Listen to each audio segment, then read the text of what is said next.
How's it going, everyone? Howdy.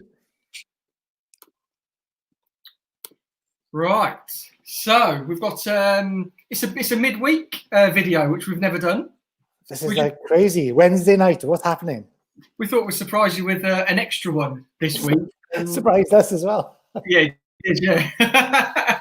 So the reason we brought this to you this week on a Wednesday is because we wanted to start really delving into the use of social media in our industry, and we think it's something that is obviously massive with Instagram, Twitter, Facebook, all that sort of thing. People use Pinterest for inspiration, but YouTube is sort of underutilized. And our next guest, you can see in the ticketer down below, which is scrolling, The Life of Hair, James Atkinson, very good friend of mine. He's going to come on and he's going to discuss everything there is to know about starting up a YouTube channel, how he did, some history about himself. So we're both really excited, aren't we, Ian? I'm just really intimidated. Yeah. Well, I've not met James in person. I've only met him briefly, but I know he has a huge following on YouTube, and he's Britain's largest YouTuber for hairdressing, I believe. And he's like super cool, super laid back, and you know how technophobic I am. Yeah.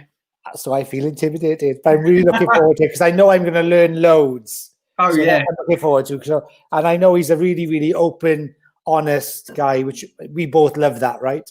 Yeah. I mean, this is all of our guests. Yeah. All like givers. It's like a mutual admiration society. We just love each other. But they're great people, and we're lucky to have connected. So come on, let's get him on. All right, just before we get him on, if you could just share this, yes. Click the subscribe button, the follow buttons, put us some comments in, because if you get some questions down below, James will answer them, and we'll answer them if you want us to answer them. But let's get James in the room. Yes. Hi guys. Yes. How's that for a build-up? That was good. That was good. Amazing. Yeah. I feel slightly embarrassed, but it was a good. You know, I'm down with that. Blushing. Yeah, but seriously, from my point of view, I am proper. Like, I'm really excited. I'm genuinely excited because I don't know much about the forum you're on, and I know I'm going to learn a lot. And it's the first time we proper met, and so I'm looking forward to that as well. So yeah, the floor is yours. Take it away. Thank you. Well, you know, I was telling a little story before we came on air, which I think I'll start that story again from the top, because, you know, this is how I ended up on YouTube, really. Many moons ago, you know, I was part of that kind of, you know, BHA chasing, you know, L'Oreal Color Trophy, Goldwell Zoom, you name it. I was, you know, I was prodding it to see if it stuck, and you know, and I had some reasonable, you know, success with all that jazz, but then I went on a bit of a different journey, you know, outside of hairdressing, really. I was very good at ultra marathons and Ironman triathlons and stuff. Okay. And so I sort of pursued that as a sort of semi-professional hobby, if you will. And, you know, I was competing and whatever. And then fractured my right foot a few years later. I had one of those epiphanies, you know, where you hear people say, I had an epiphany, and you think, whatever, you're a loser. Yeah. I actually genuinely did have one. I got in the shower one day. I was so depressed about my foot. It was unreal. And I was in the shower and I was thinking to myself, this foot's done me in. You know, this is the end of it. I can't run, you know, 60 miles on this foot. It's just not going to happen. Yeah. And then in the back of my mind now, I was thinking to myself, well, at least I've got work to look forward to. And I hadn't acknowledged that for so long. At least I enjoy going to work. Anyway, this was probably 7 years ago now, this epiphany in shower. I got in the shower one person and out another. And in fact, it was such a big seismic shift that my partner thought I was cheating on her, because I just completely I changed my wardrobe. I just went all in, you know. And I thought to myself, and she said, I remember walking along with her one day, and she said, "What is this? You know, what is this all about?" And I said to her, "Look, you know, I've just woke up and smelt the coffee sort of thing. And so, you know, it's a new me. And she said, if you start wearing aftershave, I'll know you're cheating. So don't worry about that. That's never going to happen. And so she says, you know, couple of long stories short. Anyway, cut to the chase. Joined Redkin. You know, really wanted to push my career. Joined Redkin as a Redkin artist with Paul. That's how we first met. Yeah, Paul was already a Redkin artist. That same year, I became Lee Stafford's staff. Again, Paul was a staff at the same time. We got announced at the same time, I think, didn't we? Same day. We got announced on the same day. Staffs on the same day. Yeah, me and you. Yeah. And then what else happened? Other things happened, you know. And 2017 came around, and I'd been a Redkin artist for a little while, and I thought, you know, how do I push myself further forward? And, you know, I looked at the fellowships and, you know, BHAs again and all that jazz, you know, and I thought, nah, not for me. Sorry, guys. You know, like you, but not enough to, you know, build my way through that sort of, you know, hierarchical, you know, tiering system. I don't know what they deploy, but it feels like a mountain to climb. And, you know, if you don't fit the brief, then, you know, so what? Anyway, so I thought, you know what, I was like, okay, tell you what I'm going to do. I'm going to do BHAs. I'm going to do Southern Hairdresser, whatever. And I was doing the finances for it, and I was looking at how much I was going to spend. And I thought, for what? Like, yeah, it's going to make me, like, if I get in the finals, you know, it's going to elevate my status to something else, you know, or whatever, you know. And then I started researching, you know, fellow BHA winners, not fellow because I'm not with them, but, you know, people who won BHAs and stuff. And I started to sort of delve into their careers and see what they'd done off the back of it. And I thought to myself, well, you know, the maximum that like a regional winner is going to achieve here is probably join a brand. Yeah. And I thought, well, I'm already with a brand. So I'm not really going to win anything here. I'm going to spend a lot of money. I'm going to have a load of pictures that my clients can't relate to. And they're going to think, oh, yeah, that's great, James. That looks like something I'd never wear. You know, you know, poor girl that's got that walking around on her edge like a peacock, like a seagull. And so, you know, I just thought to myself, you know, I'm just not down with spending all this money. So then I was like totally morose again. And and I'm a bit like that, you know, I'm like manic. I'm like up and down, but I'm up and down in my own way. You'll never notice that I'm up and down. I'm just up and down in my own head. And so I you know, I thought to myself, well, what am I going to do now? I want to elevate my space, you know, and Instagram was really taking off. And I thought, you know what Instagram needs? It needs, you know, tutorials. People doing tutorials. I'm sick of seeing these photographs of the back of someone's head. And you know, people weren't really doing many tutorials on Instagram at that point. And I was like, right, I'm going to take this budget that I've set aside. I'm going to go and buy, you know, I bought a tripod. I bought a light, which I've actually got over there, a tiny little LED light. I've still got the tripod. It's right there. It's in front of me. And I bought this tiny little LED light. As I say, that's poking around in the corner over there. What else did I buy? Some stuff I didn't need. I bought some stuff I didn't need.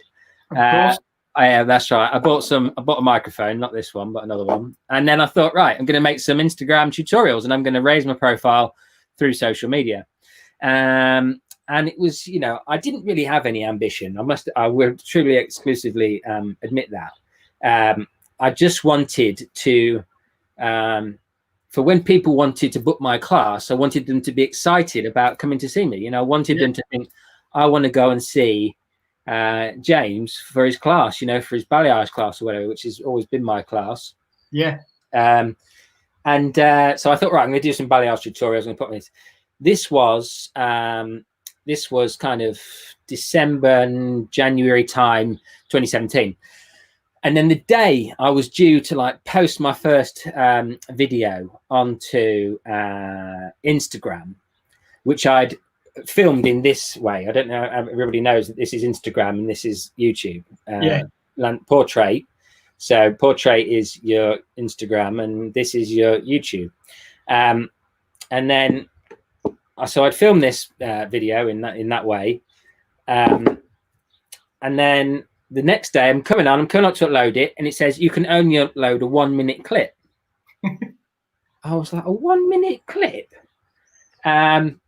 Anyway, so I was like, this is just blowing my mind. So I went downstairs and I said, what does anybody know about this? And one of the apprentices was like, yeah, Instagram's now a 1 minute thing. I was like, brilliant, perfect. So I uploaded that video to YouTube, but it doesn't look right on YouTube, because it just fills the center of the screen and all the rest of it's dark. And I know that they've adjusted that for mobile now. It fits perfectly on mobile. And I know over 80% of people view YouTube on their mobile phone. So that has evolved slightly since then. But then I thought to myself, right, well, what's the platform to put long form video on? YouTube. And then I was like, done a bit in my undies. I thought, it can't go onto YouTube. I can't go onto YouTube. That's why. What was the big leap? Why didn't you think you couldn't go onto YouTube? Well, because it felt like it was for the big boys. I went on there and I was looking at the Sam Veers and I was looking at the Matt Becks and I was looking at whoever, on there doing their thing. When I started looking behind Matt Beck, for instance, he films his videos on the cinema camera, and right. I was like, hold on a minute, what's that ginormous camera that's filming it? So I started doing my research, and I was like, hold on a minute, I've got one, I've got a camera this big. He's got like this, shoulder mounted rig, I thought to myself, God, I can't keep up with that. Like, what's going on? And you could clearly see that people like Sam Veer and all them, they're paying big money for people to come and film and professionally edit, their videos, and it's all looking pretty flash. So I was like, oh God, this is ball ache. I'm really gonna have to up my game here if I'm gonna do this, So anyway, here I am. I got that budget. I went and bought a Canon camera, and I mounted it to that tripod and I started and I did my first video actually on my phone again, because I couldn't get my head around the camera. I couldn't, I just didn't know how to work it. I'd never filmed a video on a camera before. I was just like, what the hell? Yeah. And so there I am. This is me, and my very first video is still up on YouTube for anybody that wants to go to my oldest video. And I'm walking down the road in Brighton. I'm like, hi, I'm James Atkinson. Welcome to Life of Hair. And I sort of explained what the Life of Hair was going to be on this video, and then. But it sounds like it was easy, but it wasn't. It took 6 months. This was the 2nd of June. Wow. I posted that video. I had to learn to edit. I had to learn to film, chop, cut, mess around to my heart's content, going on YouTube, watching videos, going to my phone. I first started editing on my phone, going along, cut it. No, that's not right. No, this isn't doing what I wanted to do. Start again. No, I don't like it. Delete it. Go away for a few days. Have a meltdown. Come back. And anyway, eventually, 2nd of June 2018, I clicked upload and shared it to Facebook, to the groups that I was part of at the time, and told all my friends, and it was well received. It was it was like everyone was just like, it was well received. I don't know if you remember it, Paul, but everyone was like, oh my God, James is on YouTube. It felt like a big leap. It felt like a big leap forward for everybody, I think it is though, isn't it? I think YouTube is, like you were saying, it seems so much more production value and people more than just like you've actually thought about it, rather than Instagram being like, hey guys, like I'm going to be doing this today. Like, with YouTube, it's like, it's there. Yeah. Yeah, it's different. It feels different, there feels like a permanency to YouTube. Yeah. There's almost like a throwaway aspect to like Instagram or whatever. Yeah. And you do it and you put it to one side, it's done. But YouTube, you place it there deliberately, knowing it's going to be watched and dissected. And I suppose that's where the vulnerability is, isn't it? Yeah, absolutely. And I mean, I remember putting that first video up, and I'm quite laid back and blasé, but I mean, I was having a cold sweat when I was sharing it, and but then people came back with like, oh, this is great, I'm looking forward to seeing the videos, and then I thought, oh my god, now I've made something. Now I need to actually make a video that's like fulfilling what I'm promising, and anyway, so it was a I don't know, it was still a big deal in my mind. It was still a really big deal, and I thought to myself, not only am I going to go to a lot of trouble to make these videos, maybe nobody ever watches them. It could be like that because with YouTube, you don't have hashtags, you don't have a way of communicating the video, you don't have a way of sharing the videos, other than just directly sharing them to another platform. Hashtags don't exist really. You cut 3 hashtags, but no one really uses hashtags on YouTube. So yeah, anyway, I mean, that was really like the build up to joining YouTube and the sort of idea behind it. And I still spent less money, by the way, than I did for a BHA entry. I was still well under budget. I'd blown about I'd set aside kind of a decent sum for a good quality BHA shoot, and I spent 9 times less, roughly. 9 times less? Yeah, 9 times less. You are joking. No, I mean, I've invested in some more heavy duty equipment, but YouTube's paying me money now, so like YouTube's paying for all this equipment now. So I'm actually like the opposite now. I'm in profit. I'm the other way. But getting to that point, growing the channel to get to that point. Well, believe you me, I mean, I know you guys, hardworking individuals and etc. But not sleeping has gone. I don't do sleeping anymore. I just given up. I've stopped sleeping. I've decided that sleeping's for the weak. No.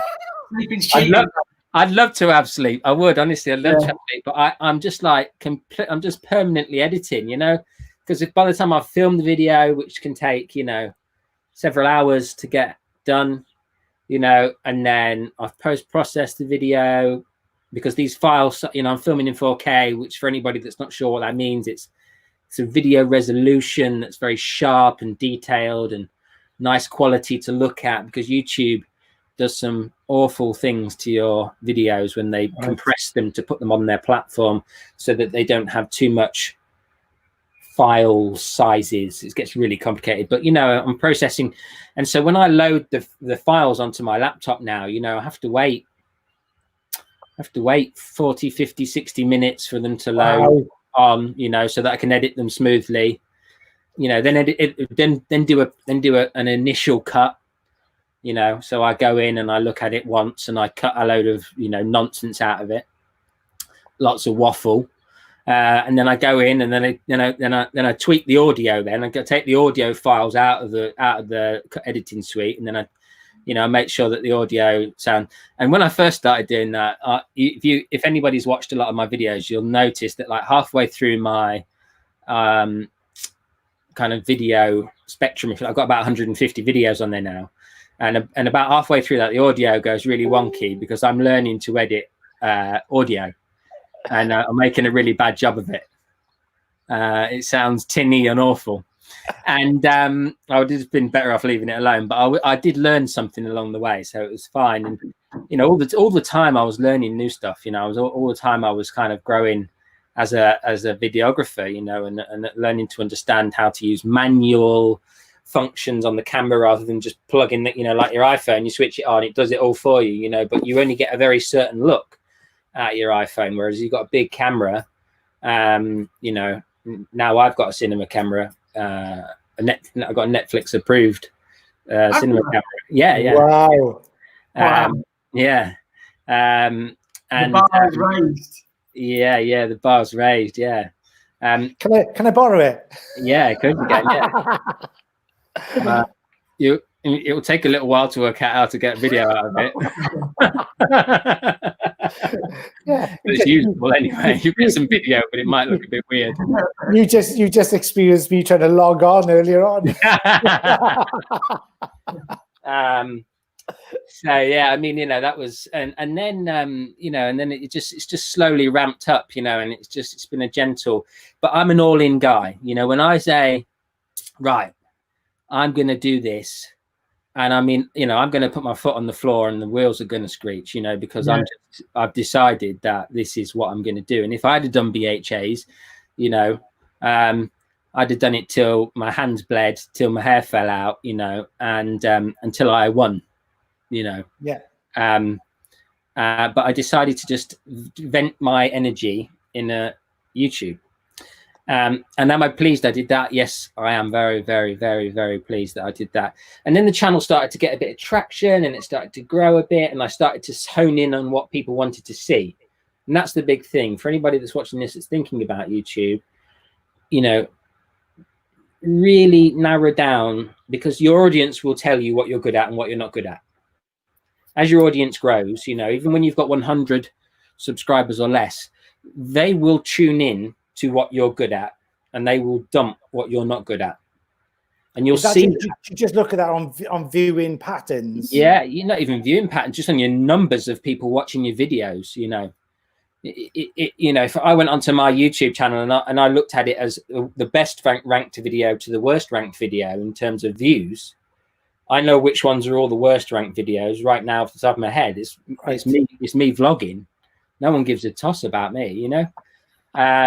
And that's cool, you know, because that my value proposition is my tutorials, you know, that my you know, the style that I deliberately adopted to convey the information, you know, and I've got a very deliberate style. I deliberately went out and kind of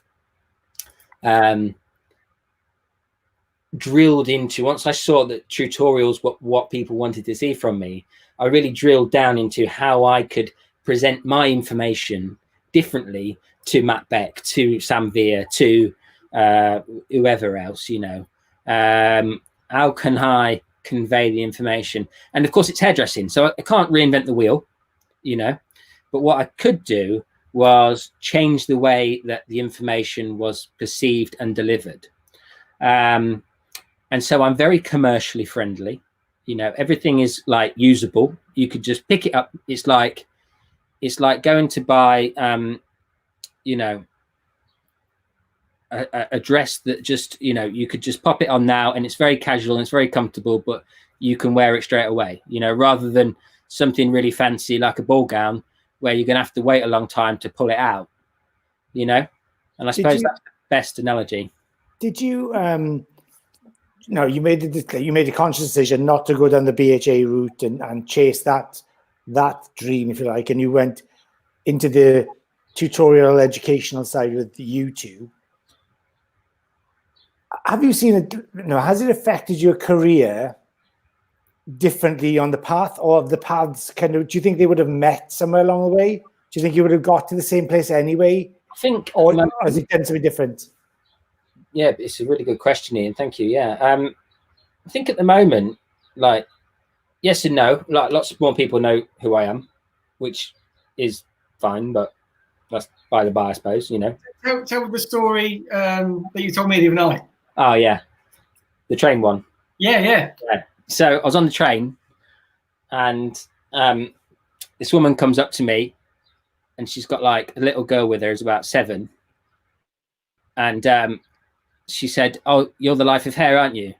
And I was like, "Yeah, I am."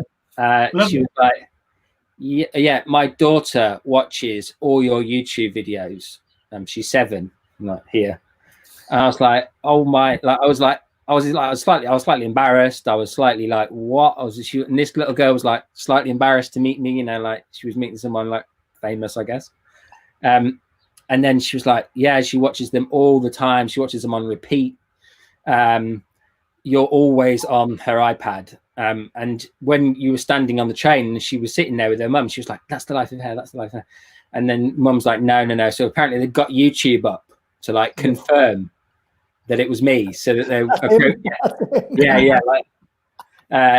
and then to confirm that it was me, so that they could approach me to ask me, you know, to say hello. So that was really nice. You know, she might grow up to be, you know, a famous hairdresser or just a hairdresser, you know, or whatever. It doesn't matter, you know, famous or not. But and you know, when I started the channel, like, I thought to myself, that was really like my initial motivation, was like, if somebody sees one of my videos and it makes their day a bit easier, or it motivates them to upgrade their career path, or, you know, whatever, then I'll be winner chicken dinner. That was my kind of, and it still is my ambition, really. You know, loads of people send me messages all the time now saying, you know, I got a really nice message of the day. It was more of an essay, you know, saying that in lockdown, she's watched all my videos from start to finish, and she feels a lot more confident going back to work after lockdown with colour, you know, and that's like, what? That's mental. Yeah. You know, so. And with a BHA, yeah, that wouldn't have happened at all. No. In fact, the opposite happens with BHA. Like you said about, you know, your clients, it's not relative to them at all. No. And I mean, you know, I always think the day after I do a shoot, because I was shortlisted like 4 times for my region. Yeah. So I could go home and you're exhausted because you've put everything into the shoot. Yes. You're skint and you think, oh, I hope I haven't just wasted all this money. And then you've got the pictures you've taken off the computer screen on your phone. Yeah. And you show them to your clients. You're super proud and you're a bit nervous. It's like introducing a baby, you know. Yeah. And they look at them and they go, "Oh, that's nice. I don't want that." And then they turn around and say, "Do people actually have their hair like that?" Yeah. Oh my God! You know, the answer is no. Yeah, and it is. It's no, right? Because it doesn't relate to them, and they just go. I'm like my mum, my biggest fan. She goes, "Ah, lovely. That's nice. That's nice." You know, that's just cost me 12 grand. You know. Yeah. I mean, it's just, and I just think that you know, we were talking about it, and Paul and I, we've talked about it privately, and we've talked about it online. I think, like you said, you've got to find out what your motivation is to be involved in that world, and I think I've met people probably who've gone ahead like what you've done. They've gone and they have maybe won the region and they have had success, and then nothing happens, and they are like, "You'll notice you on the train." Exactly, and I think they kind of like get, you know, I don't know. There's like a disappointment. It's almost like a deflation after it. Yeah. And I think opting out as you have to then go down a different path and actually become really successful. Like you said, you're a foot flat to the floor type of guy, and you've committed to it completely, and that's what's made it the success it is. But the biggest point is from somebody like so I'm like a dinosaur, like login problems. I have login problems and Command C, Command V. I mean, I'm still there. I mean, where would I start? How would I start? What would be the thing to do? Well, I mean, I'll just stop there because that's a question that's come in. So, what do you recommend for a newbie to YouTube? So, great question. Here we go then. So, first thing you need is something to hold your phone on, like a little tripod. You know, clip your phone to a cheapest tripod you can buy, and find a space with a, you know, nice clear background that's fairly bright. You know, you don't need to get, you know, serious equipment, and a well-lit room. You know, most people's salons are pretty well lit. We work in a incredibly well-lit environment. If you own a salon, if you don't own a salon, then ask your boss if you can just film a video, you know, or say, can I, you know, I don't own the salon I work in, but I film loads of the videos there, you know, and they're cool with that.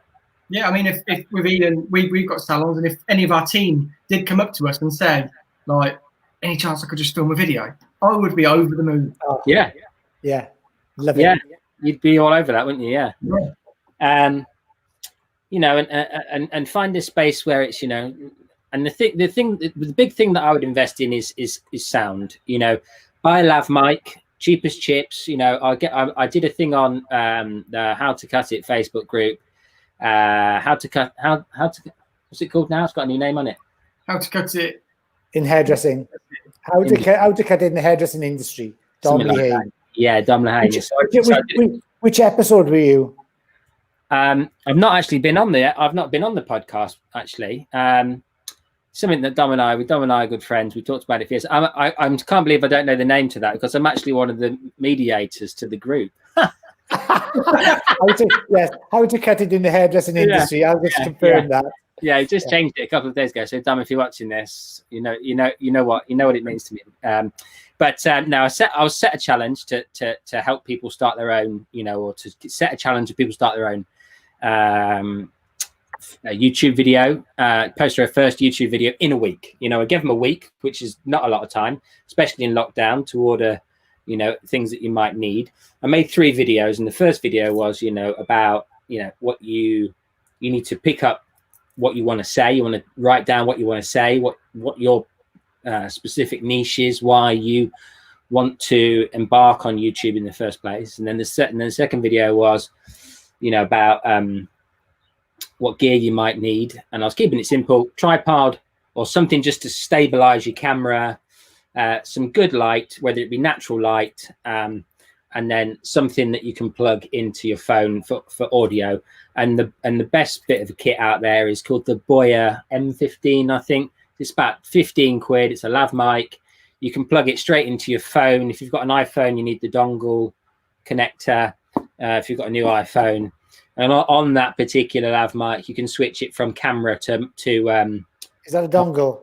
Is that a dongle? That's the one. Yeah. I'm all ready to go. I'm ready to go. That's it. Head over to Amazon. Follow my affiliate link down below.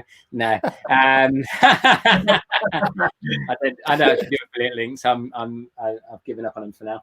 And then Boya M15 lav mic, and just plug it straight into and just hook it to your t-shirt and just go for gold. And the best piece of advice I can give anybody is do it again, delete it, do it again. Yeah. Because even if you do thousands of first takes, don't worry about it. And then I discovered something. I am now what I like to describe as a one take. Wow. But I discovered the one take was the way forward, because once you understand how to edit something, and this was the 3rd video I made, how to edit your videos on your phone. And I recommended a great piece of software, an amazing piece of software from called LumaFusion or LumaTouch. It does take a little bit of getting used to, but there's loads of tutorials on YouTube on how to use it. Editing out the bits where you go wrong. So if I was doing a tutorial to you guys now, and I start, and I was doing graduation, and I said, right, hold your fingers at 47 degrees. Oh no, hold your fingers at 45 degrees. Don't hit stop and start again. Start from the beginning. Just hold the finger there and say, actually, guys, what I meant was 45 degrees, and cut the angle. And then in the post processing and the editing, you just snip that bit out, that bit where you sounded like you didn't know what you were talking about. Yeah. And that sounds really complicated to somebody right now, like you, Ian. They're probably sitting there thinking, yeah, that sounds good to you, James, but that sounds like bloody rocket science to me. And the reality is, initially it is rocket science. Yeah, initially it doesn't make a lot of sense, but you know what? It's like a jigsaw puzzle.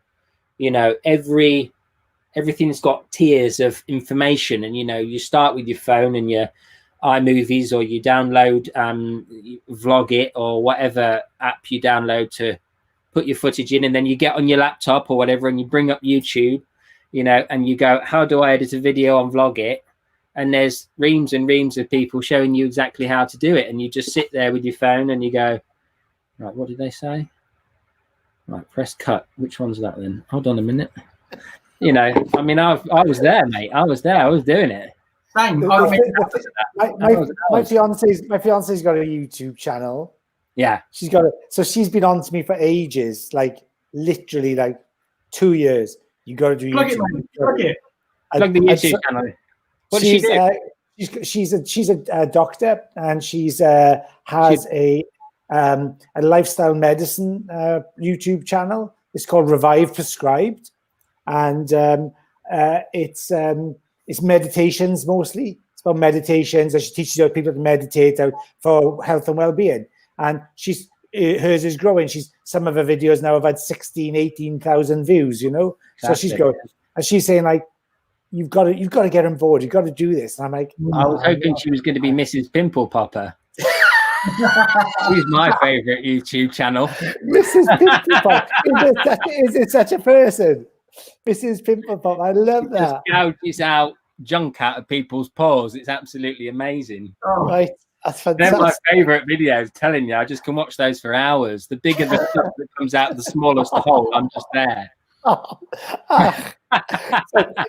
So she does. So she has hers, but she's got some kit anyway. But I look at it at the moment. I'm like, I wouldn't know where to start with this kit, you know. But like you said, probably starting at the bottom and starting with the phone and working it up is probably. You have to do your apprenticeship, I suppose. There's no fast track. Say it's not going to go out and buy all the gear, not be able to use it.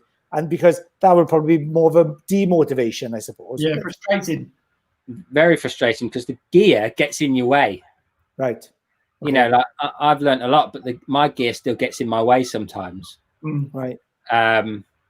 You know, I think I've probably progressed slightly too fast in a lot of ways with gear.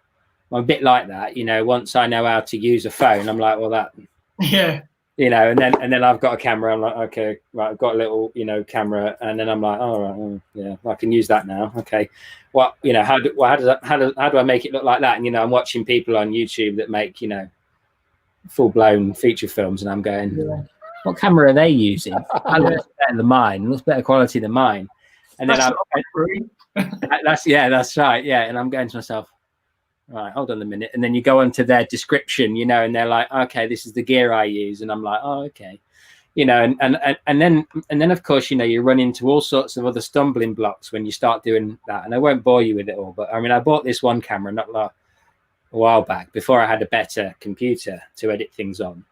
And the files were so big and dense in terms of just the sheer, you know, your phone's memory, you know, the whole phone memory. This would be a way for you guys to kind of, for anybody that's watching this that doesn't get it, you know, your phone comes in 64, 128 gigabyte memories, 256, etc. You know, the camera that I bought before I upgraded my computer, you know, was doing 128 gigs of memory in 15 minutes of video. Wow. You know, 15-minute video was. My mum watches Mrs. Pimple Popper. Yeah. Yeah, go on, Suzanne. That's it. That's the one. This is the best channel on YouTube. Forget watching me. So it's like, that's the one. That's the one, Mrs. Pimple Popper. Besides watching cinema photographers and Mrs. Pimple Popper, I don't watch anybody else on YouTube really. I watch Paul for moral support and the views and the thumbs up. Thanks, mate. No, I appreciate it. I appreciate it. But you know, like, have you pressed the bell thing yet for him yet? That's how I know. Yeah. Of course, you know, because like this is the other thing. Like when you get into YouTube, you know, you start to understand what helps people grow their channels. You know, and it's hitting that bell notification, subscribing, hitting that bell notification. Guys, if you watch people's YouTube videos and, you know, even if you've just got one good piece of information out of that video, hit the subscribe, hit the bell notification.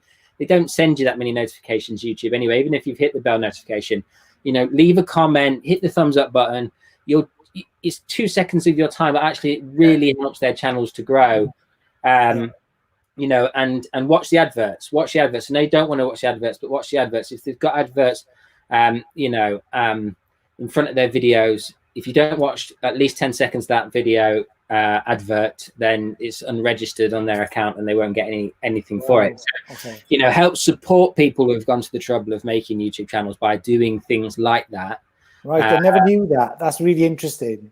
Yeah. Because like somebody like you will put, like you said, you don't sleep anymore. You just work. You know, that is invaluable. Then if it's an advert in front of your tutorial, if somebody doesn't spend the time watching that, you don't get anything as a result, and you're doing most of the. Yes, you're getting paid by YouTube now, but in the beginning, you've invested everything. You know, heart, soul, blood, sweat, tears, the lot.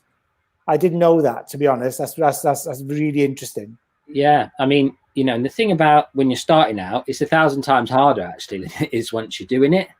So, you know, you're not getting anything back for your time investment, but you're pouring out hundreds of hours. I mean, when I started, Paul will be able to relate to this. Paul will know what I'm about to say. You know, when you start out in this YouTube journey, you know, and this is, I think, just why there's not a lot of people on YouTube, because, you know, the time, effort, and energy that goes into initially is mind-blowing. You know, and even now, all I'm done is upgraded the quality. You know, each time I've upgraded the quality, and I do two types of video. I do the kind of very traditional stand there, talk to the camera tutorial, and then I do like the bird's eye view where I've strapped a camera to my chest and I've like filmed my client, you know, and I'm trying, but they're like much rawer videos, but they're actually really hard to edit because you've got so much information, you've got so much, you know, the files, the length of the video is an hour, 2 hours, 3 hours. I've filmed everything I've done to try and convey in 15, 20 minutes, you know, the trials and tribulations of being on the shop floor.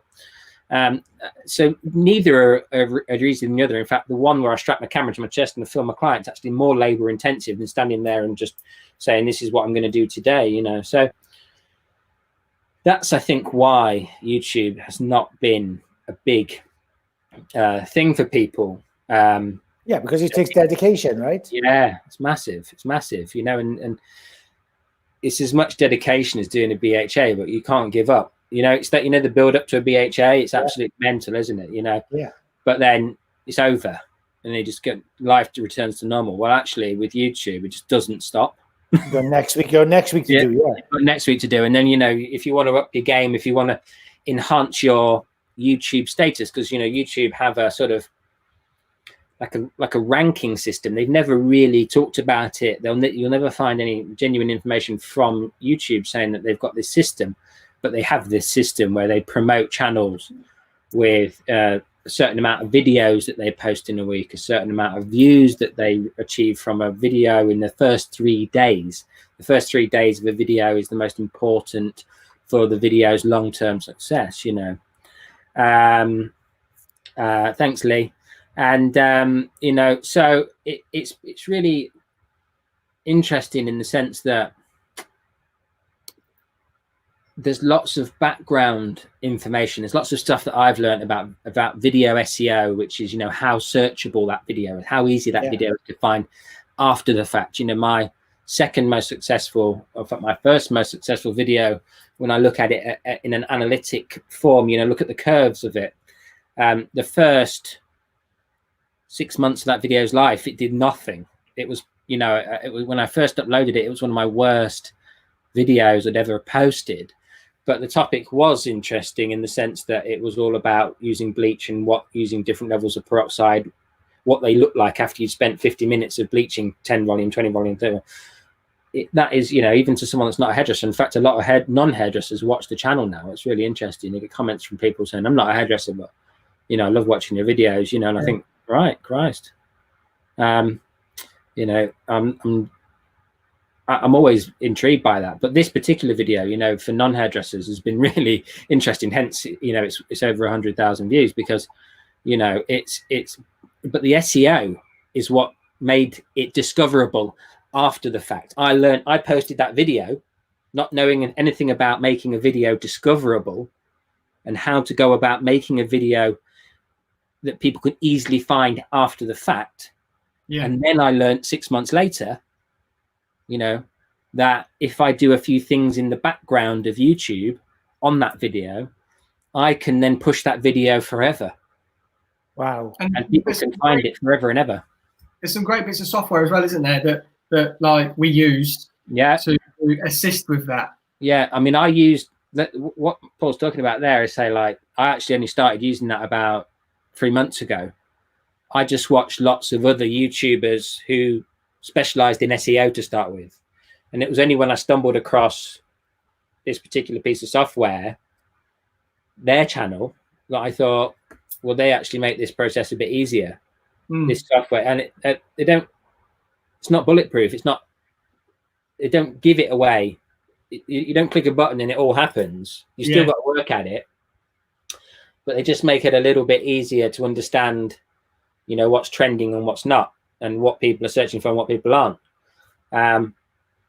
So, excuse me, it's a very interesting journey. And, you know, like in this lockdown period, for instance, you know, I learned to take my video quality up a gear, you know, and I learned to do something called color grading, which is where you film in this kind of black and white format.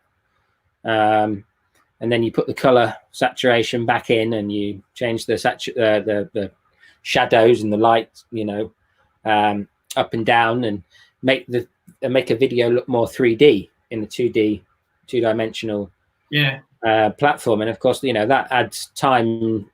So although I feel like I could make a video quicker now, I can make what looks like a decent tutorial in 2 hours. I'm still spending just as much time today as I was when I started, because I'm trying to take it to a place where, you know, when people watch it, they're like, well, even if I'm not sure about the video, I like the way it looks. Yeah. You know, I don't know. Has anybody been watching Ordinary People? Yes. The drama series. Yeah. Now, Normal people. Yeah, fantastic. Yeah. I don't know if you've watched it, Paul. Normal People. Well, Jess has been watching it, yes. So I've seen it. Now, I mean, look, I've been editing away. I'll answer that question in a minute, just so when I finish this, you know, I've been editing away, watching it in the background, and the storyline is pretty bland in that particular. You know, I think the storyline is fairly bland, but what I think is most compelling about that particular program and why people are hooked on it is that they've been subconsciously hooked by the sheer beauty of the way that the story's been told and filmed. It's the cinematography. The cinematography on it is just the dialogue. There's in some parts there are long pauses. Pieces of no dialogue. No, and when it is, it's like, I don't know, you know. But it is so fantastically framed and shot that it engages, it pulls you in almost, doesn't it? God, it's bonkers. I like, actually, but I've always had an interest in photography. I've always had an interest in filmmaking and stuff. My brother's a photographer, so we've gone at it long and hard. I understand a lot of it without being able to do it. And Lisa was my fiance was an amateur photographer when she was in student days and part of all these things.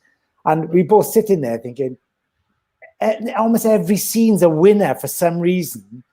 They've just nailed it, you know. Like I've never seen consistently shot as well as that. You know, Killing Eve has moments in it. Yes. But Normal People is just a new dimension of the mood, the lighting. How they create the mood through lighting. It's almost like watching the old masters who paint and the light how they use it. You know? Rembrandt lighting, absolutely bonkers. Unbelievable, you know. Bonkers. But I mean, this is anybody that's watched Normal People will, when you watch those final episodes that are coming up, might take a minute now to sort of understand why they're so hooked on it, because it's just visually stunning and it's like artwork on your TV. Someone posted a question saying, how do I come up with the content? Well, the content makes itself in a lot of ways, you know, because it's evolutionary. So, you know, I try and break things down into small segments. When I teach a graduated bob, I don't do the whole graduated bob. I do a video on graduation. I do a video on blending the graduation in. I do a video on, you know, refining the outlines. 3 videos out of 1 haircut, for instance, you know. So, and also I trawl the internet for what people are talking about, you know, what people are interested in, what people are struggling with, you know, what people post on Facebook groups. You know, can somebody help me with this? And then I'll just go and make a video about it and post it, you know. So you know, can you tell me how to come up with content? Well, yes, it's like, how do you find a news story? Research, you know. There's only one way, unfortunately.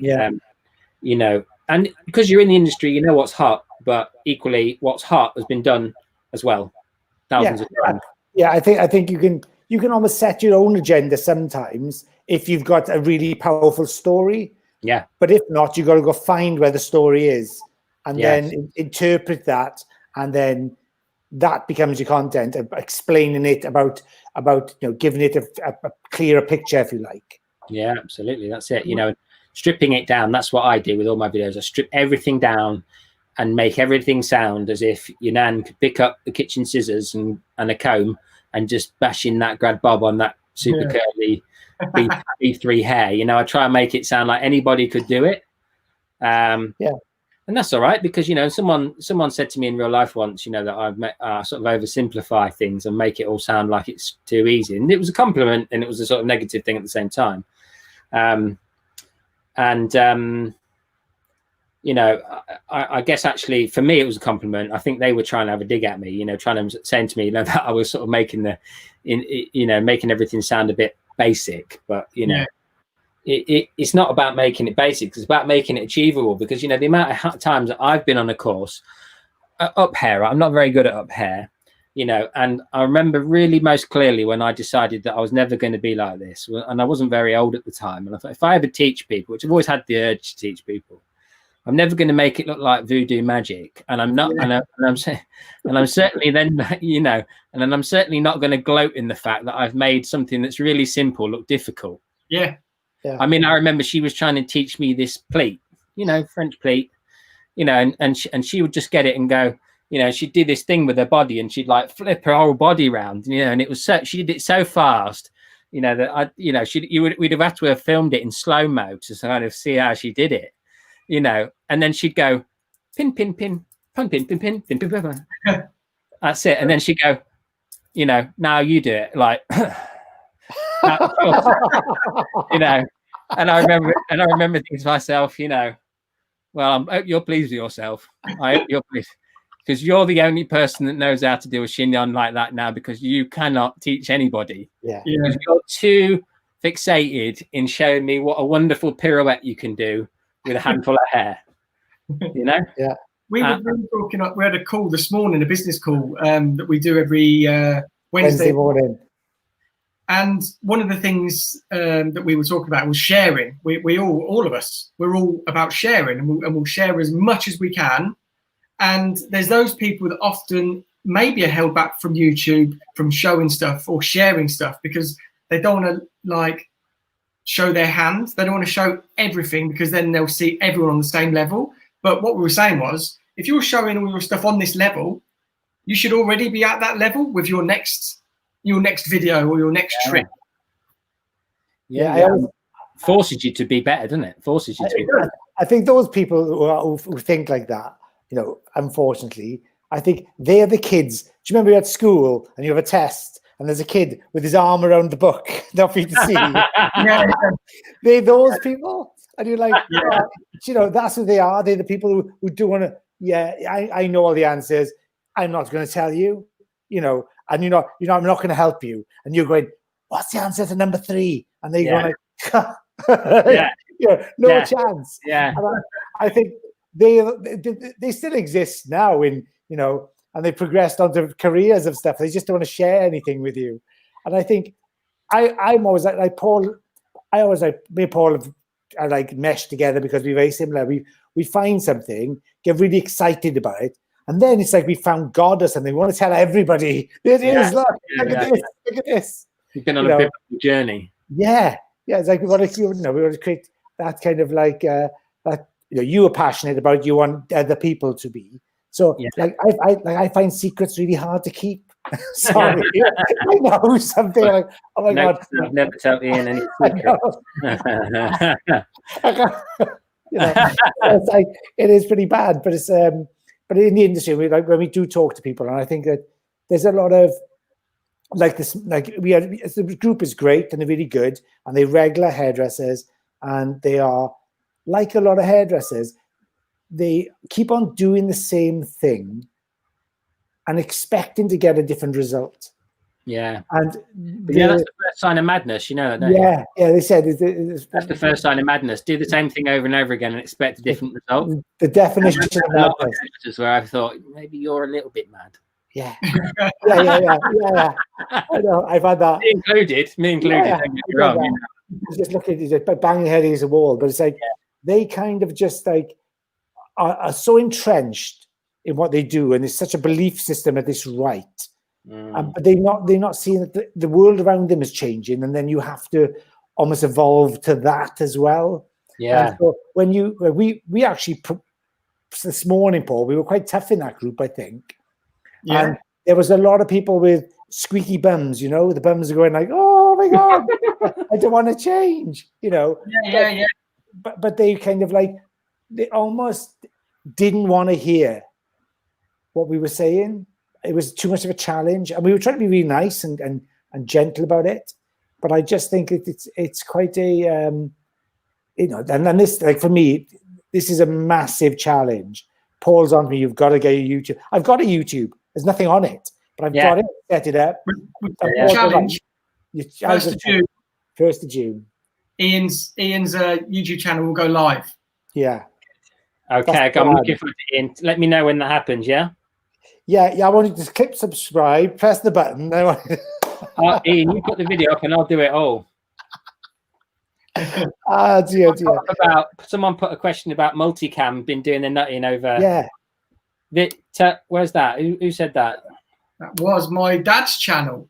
Well, my mum and dad's channel. They're so what they do at our days out, they go and they just go and visit loads of places and he edits them all.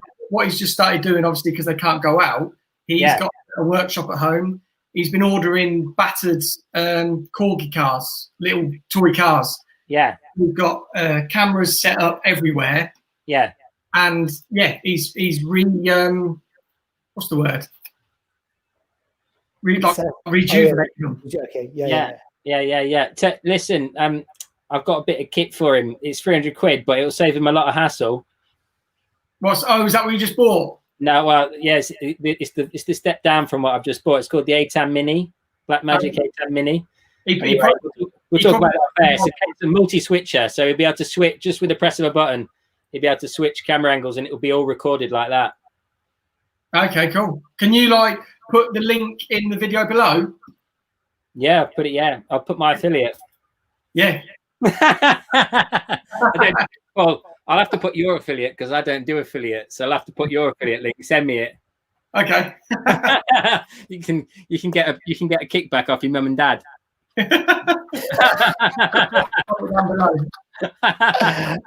That's brilliant. That's like, but that's. I think actually, in many ways, like this evening, you've taken away some of the fear, but what you have done, you've been really realistic on my own expectations. Yeah. So you've kind of said, okay, so it depends now on how hard you want to work at it.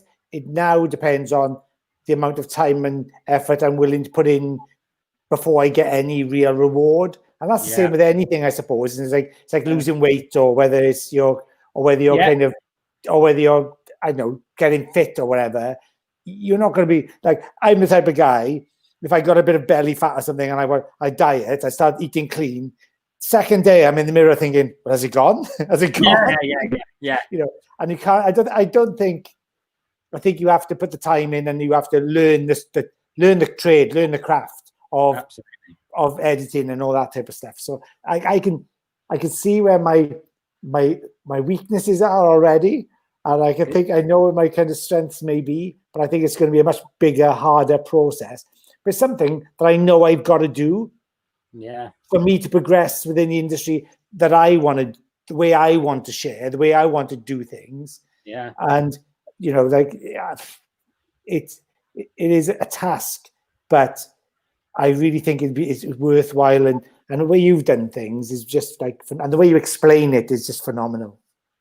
Thank you, Ian. Yeah, no, I mean, you know, I try and explain it in a way that people understand it. And that's what I do in my YouTube videos. You know, there's no point in me saying, well, you know, the Kodak is ProRes and you know what I mean? Like if I started talking, you know, you'd be like, what is this guy talking about? You know, like he's lost me. And one, it wouldn't feel achievable. And of course, I want everyone to start their own YouTube channel because I think it's the future. You know, Instagram's fine, but it's a bit blasé. It's a bit boring now. it's one dimensional. You know, IGTV hasn't really taken off, in my opinion. No. You know, and it's all about YouTube, but it's all about putting the effort in. Yeah. YouTube is like a smarter way to go, and it's kind of like it's got that resonance with it, that real depth of stuff. And I said, I think almost there's a temporary feel to Instagram. It's like throwaway, it's like confetti almost. Yeah, YouTube is right there. You know, it's fat and it's big and it's round, and you've got all this nice stuff in there. You know, and you can get use loads of stuff on there. So, but, I mean, sorry. No. I love what you told me the other night, James, with when everybody at the minute, and I keep telling people this, you feel that you're late to the party. And like, tell me that what you were telling me the other night. Yeah, so, you know, people are like, oh, well, you know, late to the party with YouTube, but actually YouTube is only 13 years old. And so really YouTube is still a teenager. In fact, it's only just become a teenager. It's not even an adult yet. You know, it's just entered into its teens. And so it's actually a new platform. It's not an old platform. Yeah. Because it's not like Instagram. It's not like, you know, these platforms that just come and go.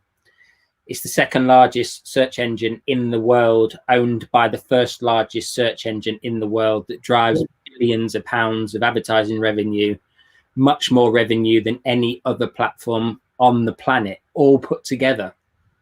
Yeah. You know? Yeah. And not only that, is that it's now the full-time job of tens of thousands of people, you know, and when you create a business like that, it's not going anywhere anytime soon. My mum's a fan. I love that. Thanks, Sue. We must meet one day, eh? Yeah. I feel like I've known Paul for so long, but, you know, like we don't, you know, it's just like work stuff, isn't it? Yeah. Well, this is what we were saying, the other day again. We were saying that we haven't seen each other for probably, well, a year, isn't it now? But it felt longer, but it doesn't, because we see each other on YouTube so much that, like, and you were saying this about the video, that, what was it you were saying? The science of video or something. You were telling me. Yeah, the science of how the brain interacts with, how it acknowledges something. So, for instance, here it is. I'll just briefly run it over. If the brain has 7 positive interactions with a person, whether it be physical, person to person, or digitally, the brain cannot determine whether it's a digital interaction or a physical interaction, but it starts to create like synapse connections that you're then a friend.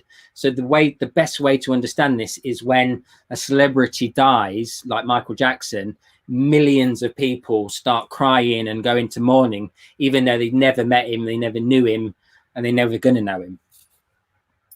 Yeah. And it's like similar with like the reality TV shows that are not mega celebrities, but you see one walking down the street and you're right. And like, do I know them? It's like you immediately want to go, oh, hello. And it's like, oh, they don't know I watch them.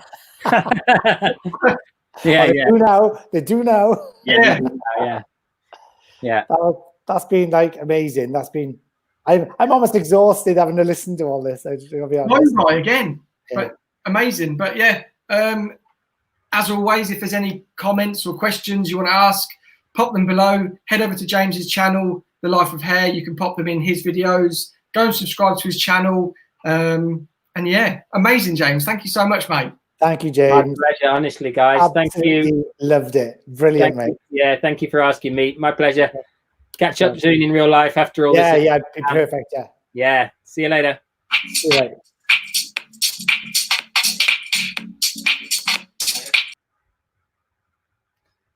See you, Ian. See you, mate.